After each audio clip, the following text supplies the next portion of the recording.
तो hello class 9 students, welcome to Aarush classes. तो आज की इस वीडियो में हमने जो कल इंस्टाग्राम पर साइंस के केंद्रीय विद्यालय का साइंस का UT1 का एग्ज़ाम पेपर डाला था, उसका सॉल्यूशन इस वीडियो में हम करेंगे। ठीक है, तो ध्यान से समझना बच्चों। इस क्वेश्चन पेपर का कंप्लीट सॉल्यूशन मैं आपको इस वीडियो में शेयर कर रही हूँ। ओके, तो देखो, सबसे पहले सेक्शन ए है। सेक्शन ए का क्वेश्चन नंबर 1 है, MCQ है 10। तो उसका क्वेश्चन नंबर 1 है, student observe a cell under a microscope but can not see a cell wall. तो कौन सी सेल होगी? देखो, सेल वॉल किस में होती है? प्लांट सेल में। उसने सेल वॉल नहीं देखी तो वो सेल कौन सी होगी? Animal cell. ठीक है, तो फर्स्ट क्वेश्चन का आंसर है B part, that is animal cell. Second, when a plant cell is placed in distilled water it becomes turgid। जब प्लांट सेल को हम डिस्टिल वाटर में रख देते हैं तो वो टर्जिड यानी स्ट्रॉन्ग बन जाती है, आपको रिजिड बन जाती है। तो वो किसकी वजह से बनती है? Due to osmosis of water into the cell. Because osmosis की वजह से पानी जो है वो सेल के अंदर चला जाता है और उसको स्वेलन अप कर देता है। ठीक है, तो सेकेंड क्वेश्चन का आंसर भी B part, osmosis of water into the cell. Question number 3, which structure control the entry and exit of the substance. भाई, सेल के अंदर और एग्जिट और एंट्री करने को कौन कंट्रोल करता है? सेल का कौन सा ऑर्गेनल कंट्रोल करता है इन एक्टिविटीज़ को? तो वो सेल मेम्ब्रेन कंट्रोल करती है। ठीक है, question number 4, a cell lacking ribosomes will mainly affect. यानी अगर किसी सेल में राइबोसोम्स की कमी हो जाए तो किस चीज़ को अफेक्ट करेगी सबसे ज़्यादा? तो क्योंकि राइबोसोम्स प्रोटीन का सिंथेसाइज करते हैं तो प्रोटीन सिंथेसिस को अफेक्ट करेगी। तो क्वेश्चन नंबर 4 का पार्ट ए जो है वो आपका आंसर होगा। ठीक है, नेक्स्ट क्वेश्चन है, विच organelle helps in packing and transporting of material. भाई, मटेरियल्स को पैक करने का और ट्रांसपोर्ट करने का काम कौन से ऑर्गेनल का है? तो वो गोल्जी अपरेटस का है। ठीक है, क्लियर। नेक्स्ट, आगे आपका question number 6, a student kept potato strips in a salt solution and observed shrinkage. Student ने पोटैटो स्ट्रिप्स को सॉल्ट सॉल्यूशन में रखा और उसने देखा कि वो श्रिंक हो गई है।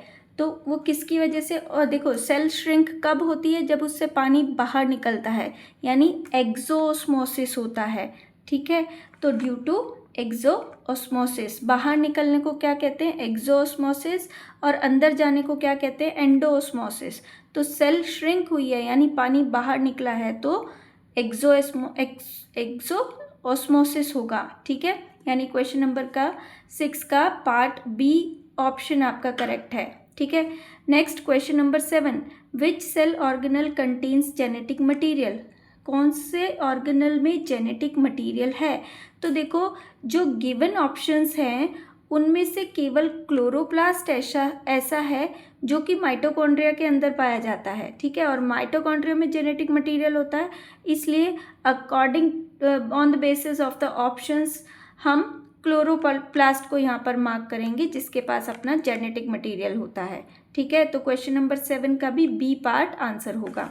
Now move on question number 8, which structure is present only in plant cell and provide rigidity. जो केवल प्लांट सेल में पाई जाती है और रिजिडिटी प्रोवाइड कराती है तो वो है सेल वॉल। यानी क्वेश्चन नंबर 8 का भी पार्ट बी आपका आंसर होगा। ठीक है, अब आते हैं असर्शन रीजन पर। The following questions consist 2 statements. ये असर्शन रीजन है। क्वेश्चन नंबर 9 देखो, असर्शन है, cell swells when placed in hypotonic solution. जब हम सेल को हाइपोटोनिक सॉल्यूशन में प्लेस करते हैं तो वो स्वेलन अप हो जाती है। क्यों? क्योंकि वाटर जो है वो हाइपोटोनिक सॉल्यूशन से सेल के अंदर ट्रांसफ़र होता है जिसकी वजह से सेल स्वेलन अप हो जाती है। ठीक है, water enters the cell due to osmosis. तो असर्शन भी ठीक है और रीज़न भी ठीक है, तो हमारा इसका आंसर होगा A part, both A and R are true and R is correct explanation of A. ठीक है, नेक्स्ट क्वेश्चन नंबर 10 का असर्शन है, mitochondria are absent in prokaryotic cells. हाँ जी, बिल्कुल ठीक है, प्रोकैरियोटिक सेल्स में माइटोकॉन्ड्रिया एब्सेंट होता है और prokaryotic cells lack membrane bounded organelles.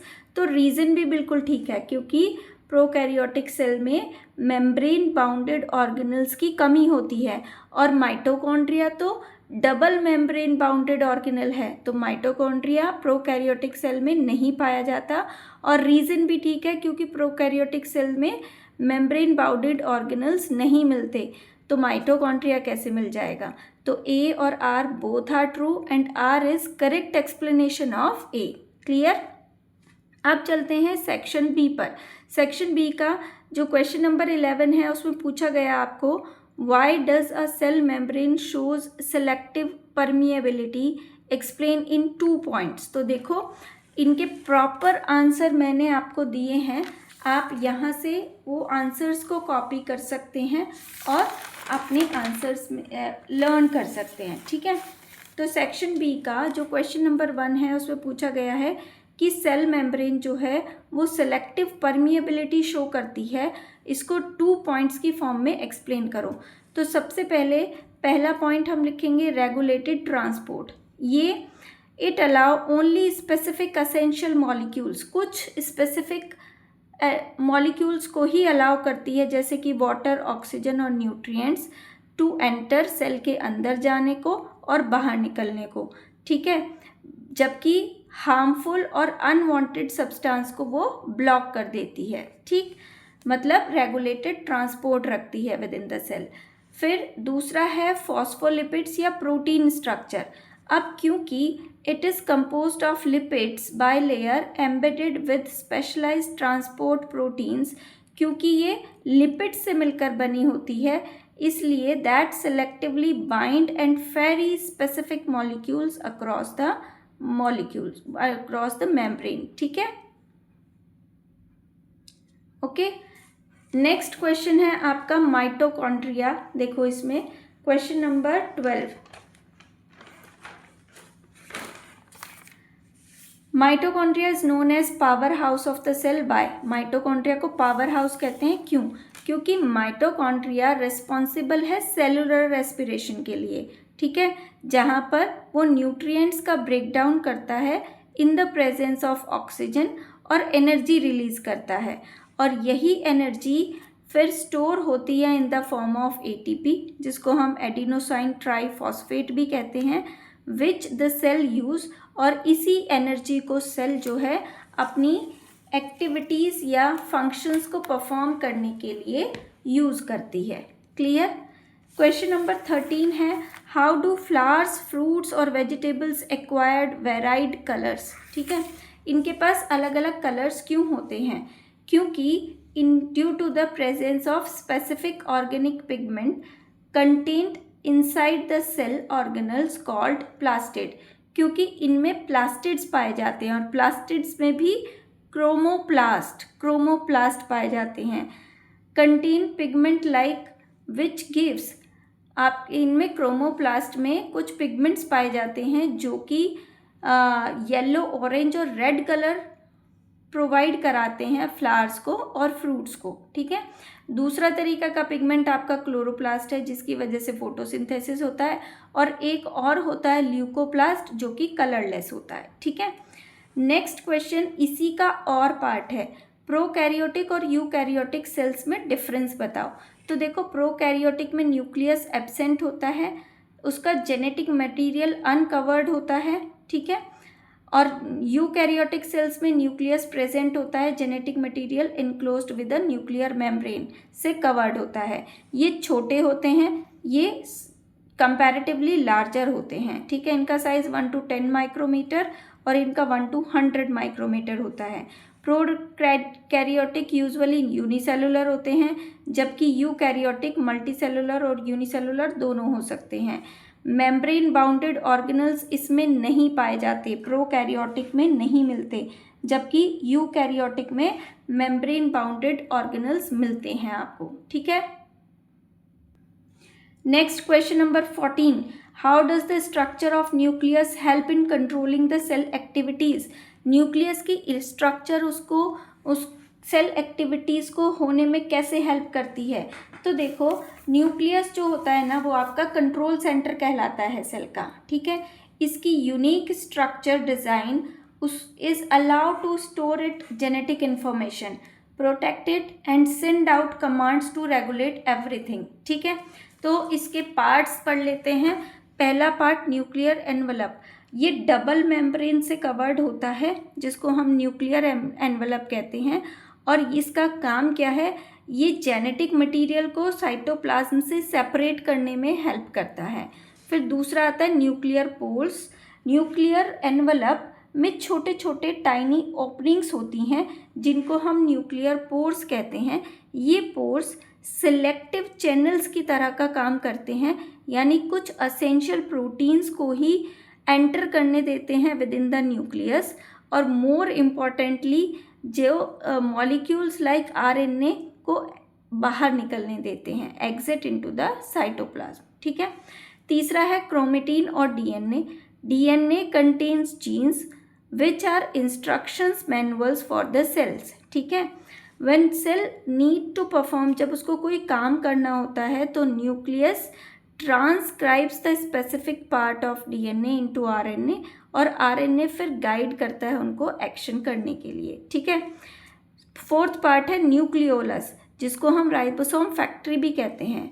Deep inside the nucleus एक डेंस डार्क रीजन मिलता है हमें, जिसको हम न्यूक्लियोलस बोलते हैं। It is responsible for producing ribosomes, जो कि प्रोटीन्स बनाते हैं और ऑलमोस्ट सारी सेलुलर एक्टिविटीज़ को ड्राइव करते हैं, ओके। तो ये चार आपके रीज़न हैं या स्ट्रक्चर जो कि न्यूक्लियस को कंट्रोलिंग एक्टिविटीज़ करने में हेल्प करती है, ठीक है। Now move on. इसका जो दूसरा पार्ट था आपका और के फॉर्म में, तो वो क्वेश्चन है explain the role of chromosomes in a cell. तो देखो जरा, क्रोमोसोम्स क्या होते हैं, थ्रेड लाइक स्ट्रक्चर्स होती हैं, ठीक है, इन द सेल न्यूक्लियस, और इनका काम होता है पैकेजिंग का, ऑर्गेनाइज करते हैं ये डीएनए को, ठीक है। उनका प्राइमरी रोल ये है कि जेनेटिक मटेरियल सेफली स्टोर्ड हो जाए, प्रिसाइजली रेप्लिकेट हो जाए और इक्वली डिस्ट्रीब्यूट हो जाए न्यू सेल्स में ड्यूरिंग सेल डिवीजन, ठीक है। It also control protein production and inherited triads, ठीक है। नेक्स्ट क्वेश्चन है आपका question number 15, which phenomena inhibits the formation of tumours in the human body, explain. तो ये आपका एनसीईआरटी का ही क्वेश्चन है। तो देखो कौन सा फॉर्मूला है उसको, कौन सा फिनोमिना है, इसको हम कॉन्टैक्ट इनहिबिशन कहते हैं। Is the phenomena that inhibits the tumour formation. देखो, जो नॉर्मल सेल्स होती हैं उनमें एक प्रॉपर्टी होती है ज़्यादातर एनिमल सेल्स में कि सेल डिवीज़न यूजुअली स्टॉप हो जाता है जब सेल किसी दूसरी सेल के कांटेक्ट में आती है, नेबरिंग सेल के कांटेक्ट में आती है, ठीक है। इस प्रोसेस को हम कांटेक्ट इनहिबिशन कहते हैं। लेकिन जो कैंसर सेल्स होती हैं ना, वो इस प्रॉपर्टी को लूज कर देती हैं एंड अनकंट्रोलेबली डिवाइड होती रहती हैं, जिसकी वजह से ट्यूमर बनता है, ओके। अब क्वेश्चन 16 है आपका केस स्टडी। एक a student observe two types of cell under a microscope. Cell A में सेल वॉल है, लार्ज वैक्यूल है, जबकि सेल बी में दोनों ही नहीं है। तो इस पे बेस्ड पहला क्वेश्चन इन्होंने पूछा है सेल ए बताओ, सेल बी बताओ। तो सेल ए में सेल वॉल है, इसका मतलब वो प्लांट सेल है। सेल बी में नहीं है और सेल ए में वैक्यूल भी है, तो ये प्लांट सेल की प्रॉपर्टीज़ होती हैं। और सेल बी आपकी एनिमल सेल कहलाएगी, ठीक है। Which cell will shrink in hypertonic solution faster. तो एनिमल सेल जो होती है वो जल्दी से श्रिंक होगी, ठीक है।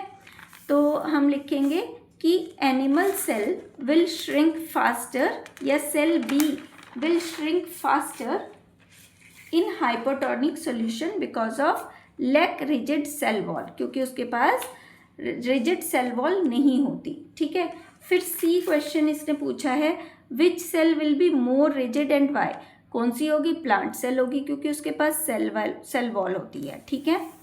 तो plant cell will be more rigid due to tough outermost cell wall made up of cellulose. ठीक है, फिर इसने क्वेश्चन नंबर इसी का ऑप्शन में पूछा है कि वन फंक्शनल डिफरेंस बताओ सेल ए और सेल बी में। ठीक है, तो देखो cell A specialised to synthesise its own food through, cell A यानी प्लांट सेल तो अपना फूड खुद से बना लेती हैं ड्यू टू फोटोसिंथेसिस। ठीक है, और स्ट्रक्चरल रिजिडिटी और सपोर्ट भी प्रोवाइड कराती है प्लांट को सीधा खड़ा रखने में, जबकि सेल बी फ्लेक्सिबल होती है। ठीक है, इसकी स्ट्रक्चर मोबिलिटी के लिए ठीक होती है and relies on absorbing nutrients from external resources. ठीक है, फिर आपकी सेकंड जो केस स्टडी है वो देखो, वो है cell division is a fundamental process that enables organism to grow, develop, repair and tissue. दो टाइप्स के सेल डिवीजन होते हैं, माइटोसिस और मियोसिस। माइटोसिस में सिंगल सेल डिवाइड होती है दो आइडेंटिकल डॉटर सेल्स में। ठीक है, जो दोनों के पास सेम नंबर ऑफ क्रोमोसोम्स होते हैं, जबकि मियोसिस में division of germ cells and produced gametes यानी स्पर्म और एग्स प्रोड्यूस करते हैं, जो कि हाफ नंबर ऑफ क्रोमोसोम्स होते हैं।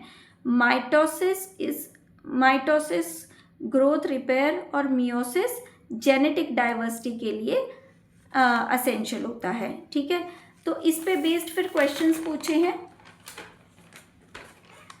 क्वेश्चन नंबर 1 है what is the primary purpose of cell division. तो सेल डिवीजन का प्राइमरी पर्पस है ऑर्गेनिज्म को ग्रो करना, डेवलप करना और repair damage tissue as well as facilitate reproduction. फिर क्वेश्चन नंबर 2 है which type of cell division produced identical daughter cells. तो माइटोसिस में आइडेंटिकल डॉटर सेल्स प्रोड्यूस होती हैं और सेम नंबर ऑफ क्रोमोसोम्स होते हैं जितने की पेरेंट सेल के पास होते हैं। ठीक है, नेक्स्ट है what is the significance of mitosis and meiosis. तो माइटोसिस तो ग्रोथ और एसेक्सुअल रिप्रोडक्शन और टिश्यू रिपेयर के लिए एसेंशियल होता है, जबकि मियोसिस जो है वो जेनेटिक डाइवर्सिटी को इंश्योर करता है। ठीक है, a constant chromosome number across generation by producing gametes, जो कि स्पर्म्स या सेल्स हो सकती हैं, एग सेल्स। ठीक है, लास्ट आपका सेक्शन है सेक्शन ई, उसका पार्ट ए। इसमें कुछ क्वेश्चंस पूछे हैं, उसका 1 वर्ड में आपको आंसर देना है। Organelle that store water, mineral, sugar, waste material. कौन सा ऑर्गेनल होता है? वो होता है वैक्यूल। ठीक है, jelly like substance inside the cell, उसको हम साइटोप्लाज्म बोलते हैं। प्रोटीन सिंथेसाइज की जो साइट होती है उसको हम राइबोसोम्स कहते हैं। फिर next, organelle responsible for photosynthesis in plants is chloroplast. ठीक है, organelle contain digestive enzymes is lysosomes. ठीक, फिर लास्ट क्वेश्चन है हमारा क्वेश्चन नंबर 19। इसमें आपको बोला गया कि एक वेल लेबल डायग्राम बनाओ प्लांट सेल का और उसके कोई भी 2 पार्ट्स एक्सप्लेन करो with the help of their function. या फिर इसके और में दिया है आपको कि एनिमल सेल का आप एक डायग्राम बना दो और उसके भी कोई भी 2 पार्ट का उनके फंक्शंस के बेसिस पे आप एक्सप्लेन कर सकते हो। ठीक है, तो प्लांट और एनिमल सेल दोनों का डायग्राम बना करके देख लेना है, उसके पार्ट्स के फंक्शंस देख लेने हैं। वैसे आपको कराए हुए हैं, मैंने यूट्यूब पे पहले ही एक वीडियो अपलोड कर रखी है सेल की, तो उससे जाके आप देखना, उसमें हैंड राइटेड नोट्स भी बहुत अच्छे हैं। ठीक है, तो बच्चों अगर आपको वीडियो अच्छी लगे तो प्लीज़ वीडियो को लाइक करके ज़रूर जाना और अपने फ्रेंड्स के साथ शेयर कर देना। Okay, thank you.